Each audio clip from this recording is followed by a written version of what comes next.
Saya akan membacakan dua Raja-Raja pasal 19. Beginilah firman Tuhan. Segera sesudah Raja Hizkia mendengar itu, dikoyakannya lah pakaiannya dan diselubunginya lah badannya dengan kain kabung. Lalu masuklah ia ke rumah Tuhan. Disuruhnyalah juga Eliakim, kepala istana, Sebna, panitera negara, dan yang tua-tua di antara para imam dengan berselubungkan kain kabung, kepala Nabi Yesaya bin Amos. Maaf, ulang, kepada Nabi Yesaya bin Amos. Berkatalah mereka kepadanya, beginilah kata Hizkia, hari ini hari kesesakan, hari hukuman dan penistaan, sebab sudah datang waktunya untuk melahirkan anak, tetapi tidak ada kekuatan untuk melahirkannya. Mungkin Tuhan Allahmu sudah mendengar segala perkataan juru minuman agung yang telah diutus oleh Raja Asyur, tuannya, untuk mencela Allah yang hidup, sehingga Tuhan Allahmu mau memberi hukuman karena perkataan-perkataan yang telah didengarnya. Maka baiklah engkau menaikkan doa untuk sisa yang masih tinggal ini. Ketika pegawai-pegawai Raja Hizkia sampai kepada Yesaya, berkatalah Yesaya kepada mereka, beginilah kamu katakan kepada tuanmu, beginilah firman Tuhan. Janganlah engkau takut terhadap perkataan yang kau dengar, yang telah diucapkan oleh budak-budak Raja Asyur untuk menghujat aku. Sesungguhnya, aku akan menyuruh suatu roh masuk di dalamnya, sehingga ia mendengar suatu kabar dan pulang ke negerinya. Aku akan membuat dia mati rebah oleh pedang di negerinya sendiri. Ketika juru minuman agung pulang, didapatinya lah Raja Asyur berperang melawan Libnah, sebab sudah didengarnya bahwa raja telah berangkat dari Lakis. Dalam pada itu raja mendengar tentang Tirhaka, raja Ethiopia, berita yang demikian. Sesungguhnya ia telah keluar berperang melawan engkau. Maka disuruhnyalah kembali utusan-utusan kepada Hizkia dengan pesan. Beginilah harus kamu katakan kepada Hizkia, Raja Yehuda. Janganlah Allahmu yang kau percaya itu memperdayakan engkau dengan menjanjikan Yerusalem tidak akan diserahkan ke tangan Raja Asyur. Sesungguhnya engkau ini telah mendengar tentang yang dilakukan Raja-Raja Asyur kepada segala negeri, yakni bahwa mereka telah menumpasnya. Masakan engkau ini akan dilepaskan? Sudahkah para Allah dari bangsa-bangsa yang telah dimusnahkan oleh nenek moyangku dapat melepaskan mereka, yakni Gozan, Haran, Rezef, dan Bani Eden yang di Telasar? Di manakah raja negeri Hamat dan Arpad, raja kota Sefarwaim, raja negeri Hena dan Iwa? Hizkia menerima surat itu dari tangan para utusan, lalu membacanya. Kemudian pergilah ia ke rumah Tuhan dan membentangkan surat itu di hadapan Tuhan. Hizkia berdoa di hadapan Tuhan dengan berkata, "Ya Tuhan, Allah Israel yang bertahta di atas kerubim, hanya Engkau sendirilah Allah segala kerajaan di bumi. Engkaulah yang menjadikan langit dan bumi. Sendengkanlah telingamu, ya Tuhan, dan dengarlah. Bukalah matamu, ya Tuhan, dan lihatlah. Dengarlah perkataan Sanherib yang telah dikirimnya untuk mengaibkan Allah yang hidup. Ya Tuhan, memang raja-raja Asyur telah memusnahkan bangsa-bangsa dan negeri-negeri mereka dan menaruh para allah mereka ke dalam api. Sebab mereka bukanlah Allah, hanya buatan tangan manusia, kayu dan batu. Sebab itu dapat dibinasakan orang.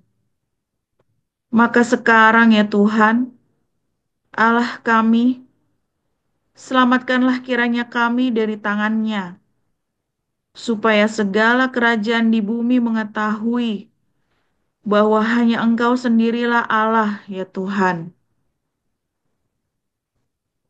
Lalu Yesaya bin Amos menyuruh orang kepada Hizkia mengatakan, beginilah firman Tuhan, Allah Israel. Apa yang telah kau doakan kepadaku mengenai Sanherib, Raja Asyur, telah kudengar. Inilah firman yang telah diucapkan Tuhan mengenai dia. Anak darah, yaitu Putri Sion, telah menghina engkau, telah mengolok-olok engkau, dan Putri Yerusalem telah geleng-geleng kepala di belakangmu. Siapakah yang engkau cela dan kau hujat? Terhadap siapakah engkau menyaringkan suaramu dan memandang dengan sombong? Terhadap yang Maha Kudus, Allah Israel. Dengan perantaraan utusan-utusanmu, engkau telah mencela Tuhan, dan engkau telah berkata, dengan banyaknya keretaku, aku naik ke tempat-tempat tinggi di pegunungan, ke tempat yang paling jauh di gunung Libanon. Aku telah menebang pohon-pohon arasnya yang tinggi besar, pohon-pohon sanobarnya yang terpilih. Aku telah masuk ke tempat permalaman yang paling ujung, ke hutan pohon-pohonannya yang lebat. Aku ini telah menggali air dan telah minum air asing. Dan aku telah mengeringkan dengan telapak kakiku segala sungai di Mesir. Bukankah telah kau dengar bahwa aku telah menentukannya dari jauh hari dan telah merancangnya pada zaman purbakala? Sekarang aku mewujudkannya, bahwa engkau membuat sunyi senyap kota-kota yang berkubu menjadi timbunan batu. Sedang penduduknya yang tak berdaya menjadi terkejut dan malu. Mereka menjadi seperti tumbuh-tumbuhan di padang dan seperti rumput hijau, seperti rumput di atas sotoh atau gandum yang layu sebelum ia masak. Aku tahu jika engkau bangun atau duduk, jika keluar atau masuk, atau jika engkau mengamuk terhadap aku. Oleh karena engkau telah mengamuk terhadap aku, dan kata-kata keangkuhanmu telah naik sampai ke telingaku, maka aku akan menaruh kelikirku pada hidungmu dan kekangku pada bibirmu. Dan aku akan memulangkan engkau melalui jalan dari mana engkau datang. Dan inilah yang akan menjadi tanda bagimu, hai Hizkia. Dalam tahun ini, orang makan apa yang tumbuh sendiri. Dan dalam tahun yang kedua, apa yang tumbuh dari tanaman yang pertama, tetapi dalam tahun yang ketiga menaburlah kamu, menuai, membuat kebun anggur, dan memakan buahnya. Dan orang-orang yang terluput di antara kaum Yehuda, yaitu orang-orang yang masih tertinggal, akan berakar pula ke bawah dan menghasilkan buah ke atas. Sebab dari Yerusalem akan keluar orang-orang yang tertinggal, dan dari Gunung Sion orang-orang yang terluput. Giat cemburu Tuhan semesta alam akan melakukan hal ini. Sebab itu, beginilah firman Tuhan mengenai Raja Asyur. Ia tidak akan masuk ke kota ini dan tidak akan menembakkan panah ke sana. Juga, ia tidak akan mendatanginya dengan perisai dan tidak akan menimbun tanah menjadi tembok untuk mengepungnya. Melalui jalan dari mana ia datang, ia akan pulang. Tetapi ke kota ini ia tidak akan masuk. Demikianlah firman Tuhan. Dan aku akan memagari kota ini untuk menyelamatkannya. Oleh karena aku dan oleh karena Daud, hambaku. Maka pada malam itu keluarlah malaikat Tuhan. Lalu dibunuhnyalah 185.000 orang di dalam perkemahan Asyur. Keesokan harinya, pagi-pagi tampaklah semua bangkai orang-orang mati belaka. Sebab itu, berangkatlah Sanherib, Raja Asyur, dan pulang. Lalu tinggallah ia di Niniwe.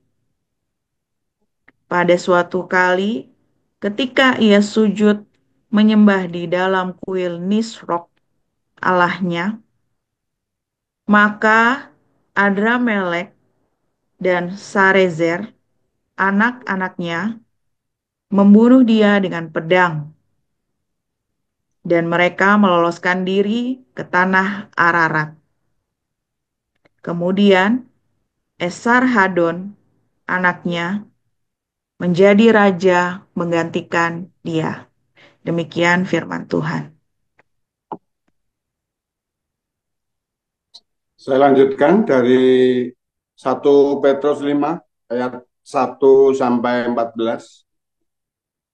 Aku menasihatkan para penatua di antara kamu, aku sebagai teman penatua dan saksi penderitaan Kristus yang juga akan mendapat bagian dalam kemuliaan yang akan dinyatakan kelak.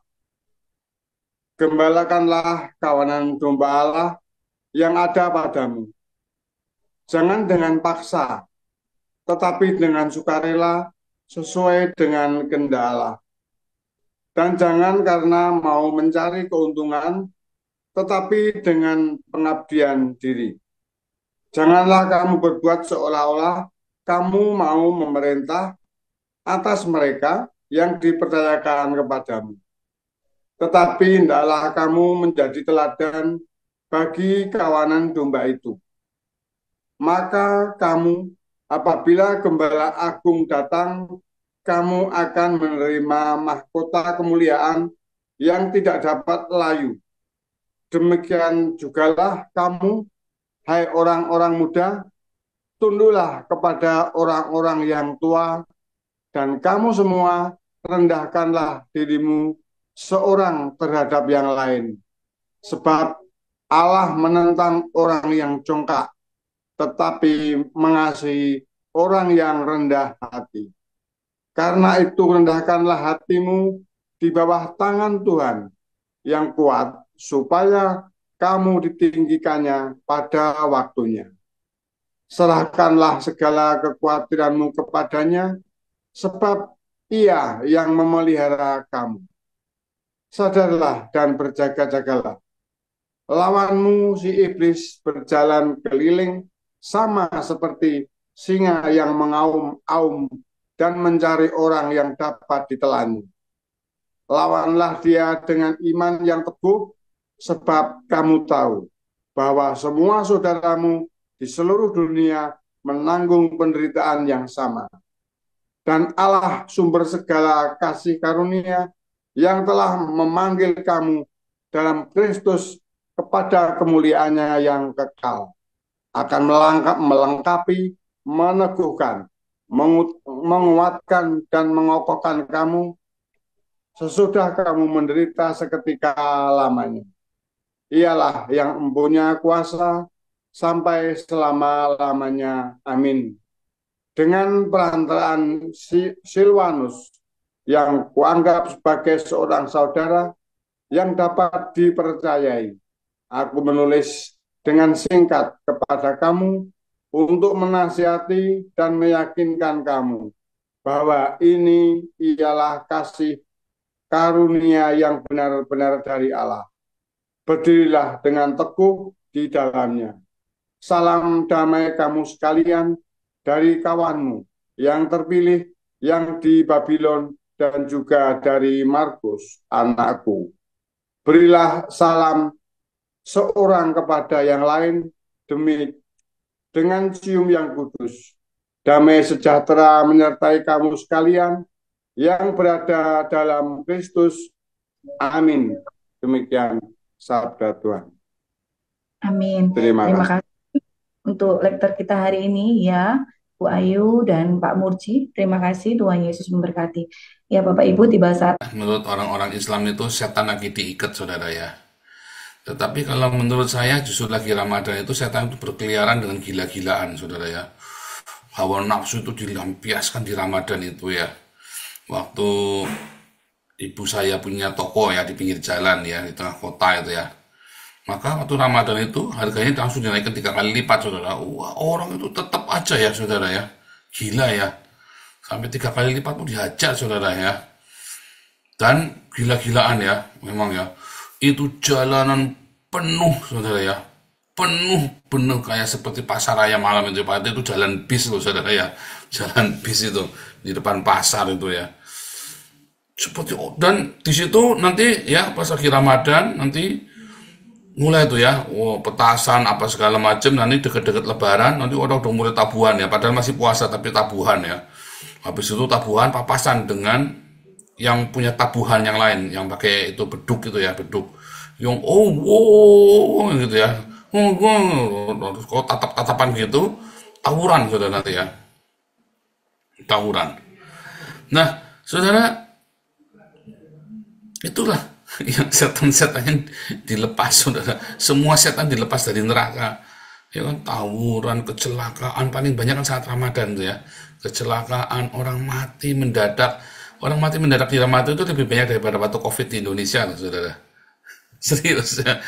Orang mati setiap Ramadan itu ya, waktu udah mulai musim mudik itu ada mati di tengah jalan, ada yang segala macam, macetnya gila ya. Saya pernah terjebak macet Jakarta Tegal itu 36 jam, saudara. Saya pernah ngalami ya. Enggak 36 jam. 20 jam ya, bukan 36 jam karena saya berangkat jam 5 sore ya, jam 5 di Jakarta jam 5 sore sampai Tegal itu jam 3 sore, saudara. Ya 20 jaman kira-kira, gila itu ya. Gila itu saya ngalamin Ramadan sebetulnya. Nggak sengaja pulang gitu ya, karena tiba-tiba cuti pokoknya ya, tiba-tiba ada boleh cuti itu, pengumumannya tiba-tiba mendadak. Jadi saya langsung pulang sama anak ya, waktu itu pulang ke Tegal dari Jakarta itu ya, kita setir mobil sendiri. Wah itu kejebak ya 20 jam ya, sampai bensinnya di tengah jalan sampai mau habis, kita sampai rada panik. Tapi ya Tuhan baik ya, soalnya itu pengalaman, sejak itu kita nggak pernah mau lagi ya Ramadan pulang itu ya, kita nggak mau lagi. Dan saat Ramadan itu orang menghabiskan uang, saudara ya. Rasanya kerja setahun itu dihabiskan hanya dalam waktu 1 bulan itu. Kerja 1 tahun, bukan 1 bulan, malah dihabiskan dalam 1 minggu terakhir, saudara ya. Kerja 12 bulan, kamu habiskan dalam seminggu, bahkan kamu punya utang. Bahkan kamu punya utang, saudara. Seakan-akan tidak ada hari esok lagi, ya. Nah, kalau katanya Felix Shaw, Ramadan itu 1 bulan itu persiapannya adalah 11 bulan. Lalu yang 1 bulan itu untuk 12 bulan berikutnya. Saya bilang ini orang goblok, saudara. 11 bulan untuk kerja keras, lalu dihabiskan dalam bulan itu, lalu dia bayar utang, bahkan punya utang, lalu kerja lagi 11 bulan untuk bayar utangnya itu, plus utang lagi, plus untuk Ramadan berikutnya, saudara ya. Itu terjadi ya. Aduh, untung orang Kristen nggak seperti itu ya, saudara ya. Kalau Anda merayakan Natal dengan konsumtif, Anda berdosa loh, saudara. Natal yang dirayakan dengan konsumtif itu berdosa. Gereja-gereja yang merayakan Natal dengan pesta pora, ya. Pesta pora itu beda dengan ketika Anda mengundang para gelandangan masuk di gereja untuk makan ya. Kalau gereja kami dulu ya, Silas itu, gembala saya itu ya, kalau lagi Natal itu kita makan, kita ngundang orang-orang semua, saudara. Homeless, bahkan semua boleh masuk semuanya. Tetangga-tetangga semua juga boleh makan ya, semua boleh makan, kasih makan semuanya.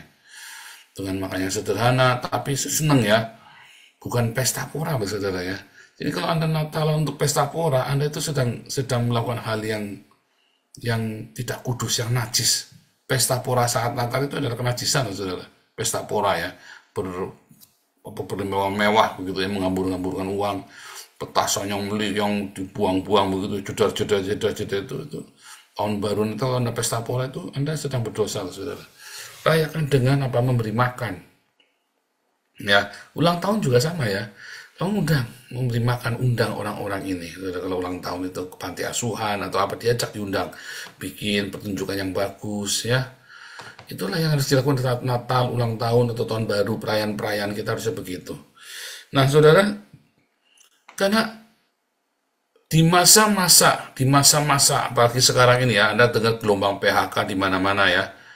Gelombang PHK dari mulai Sritex, ya, tapi katanya Sritex sekarang boleh kerja lagi ya, ribuan karyawan mau dipulangkan ya, karyawan Sritex itu ya. Terus apalagi kemarin itu ya, Pizza Hut sudah ya, Pizza Hut, terus apalagi itu kemarin ya, Suzuki, apalagi ya, waduh banyak yang tutup ya, udah lama ya, udah gelombang penutupan perusahaan. Kenapa? Karena Indonesia belagu, saudara ya, anti Cina ya. Makanya banyak yang mau tutup. Kemarin Akuan di demo. Coba kalau Akuan mutung, saudara, ya udahlah, aku nggak mau usaha lagi. Yamaha, betul ya. Kalau misalnya Akuan mutung kemarin, saudara, di demo begitu, Akuan mutung, bubar kan, saudara. Lu mau kemana itu orang-orang kerja? Kan gila ini kan. Iya, KFC, Pizza Hut, apalagi itu ya kemarin ya.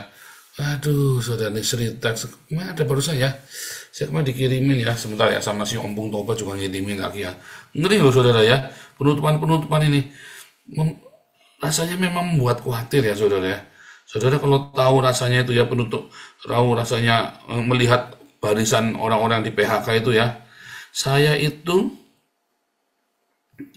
pernah ya, saudara ya, kerja di sebuah perusahaan Korea. Waktu itu terjadi PHK massal, saudara. Itu kasihan orang-orang ya, sampai stres, sampai tantrum ya, saudara ya. Bayangin, ini orang kerja jadi buruh, pindah kerja itu tidak gampang loh, saudara. Pindah kerja itu tidak gampang ya. Aduh, saudara, itu Anda bayangin ya, orang-orang ini.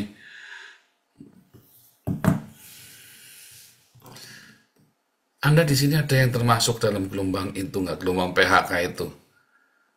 Jangan takut, saudara ya. Jangan takut. Serahkan kekhawatiranmu pada Tuhan.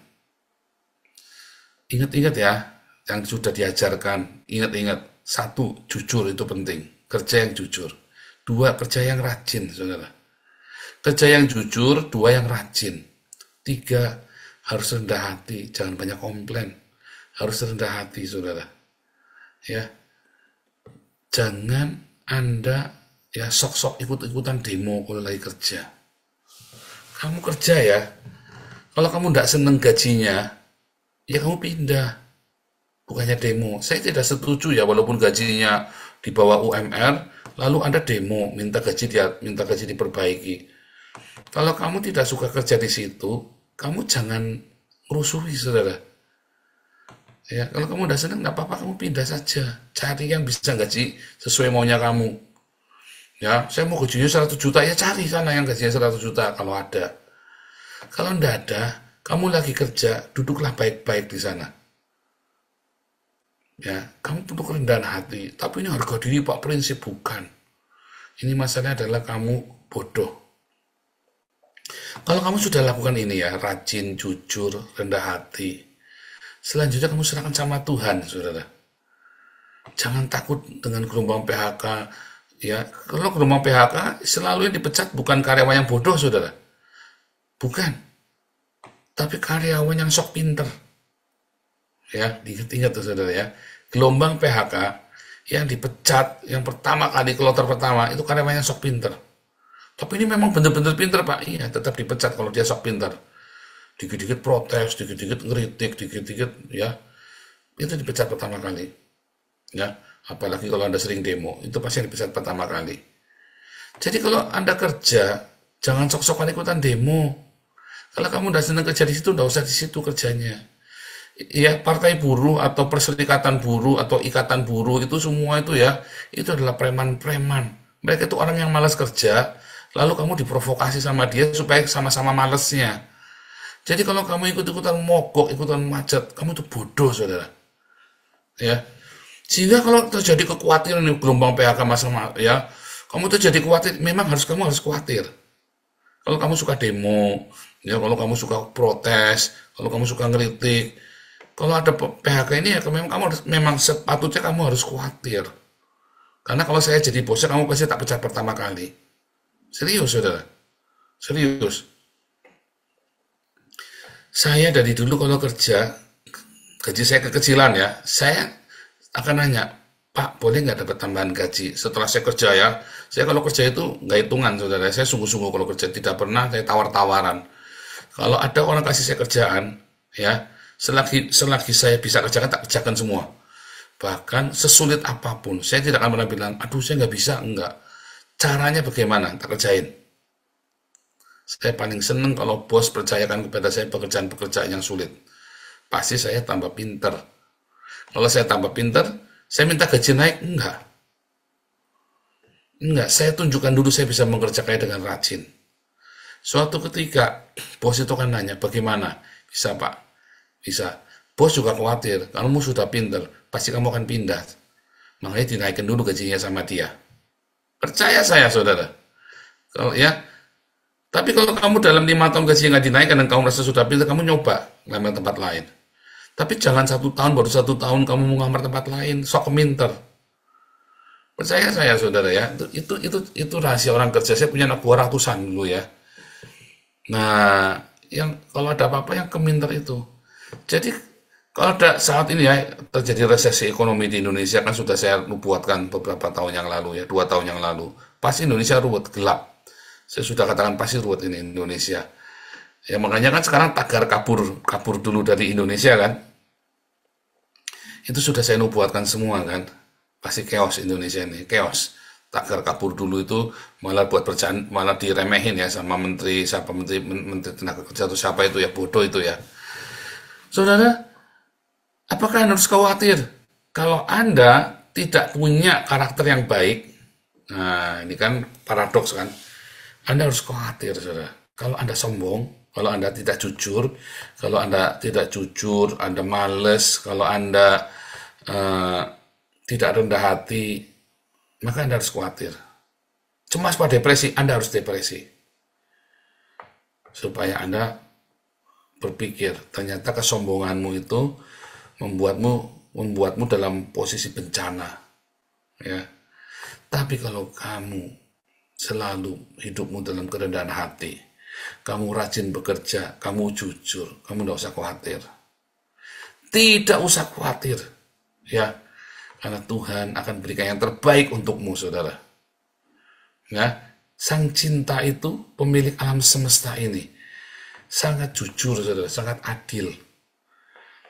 Ya, mungkin kemarin kamu karirnya nggak naik cepat sekali. Tapi biasanya dan 99% ya kamu akan dipertahankan. Yang penting kamu jangan banyak protes kalau kerja. Pokoknya kalau kamu sudah tidak senang kerja, kamu pelan-pelan, diam-diam kamu cari kerjaan. Setelah dapat, Pak, saya mau mengundurkan diri. Mengapa? Karena gajinya kekecilan, Pak. Kamu udah usah mundur, gajinya tak naik. Ya, ya berapa Pak? Ya sekian. Nah, kalau masalahnya gaji ya kamu jujur aja, nggak apa-apa.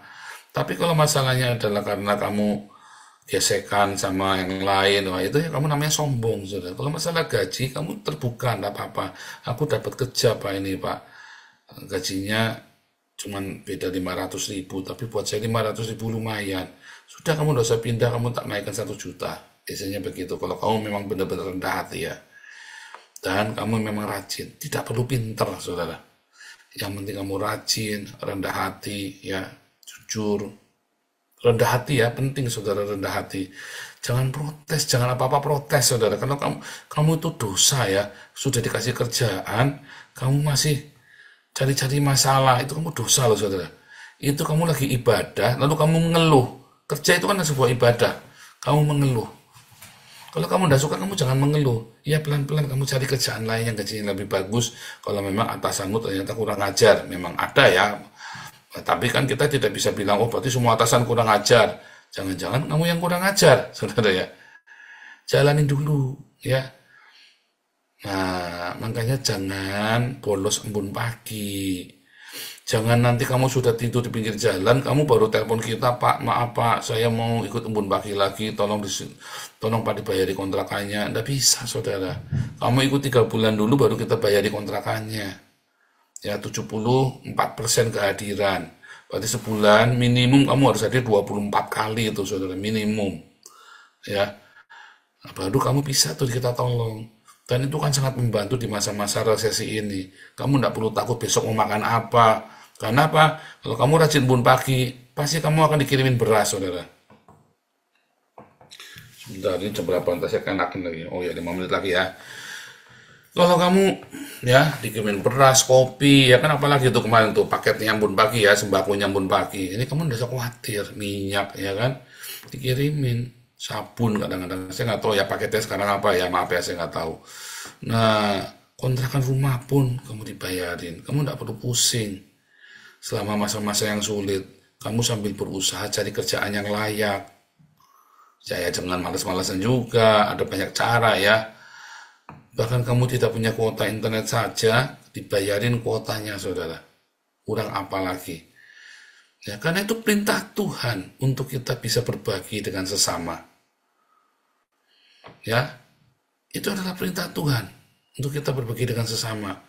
Mujizat itu tidak datang dari tiba-tiba hujan uang buat kamu di kamar mandimu, tiba-tiba ya keluar uang dari WC-mu gitu ya, culung kayak ular keluar itu ya, bukan. Saudara.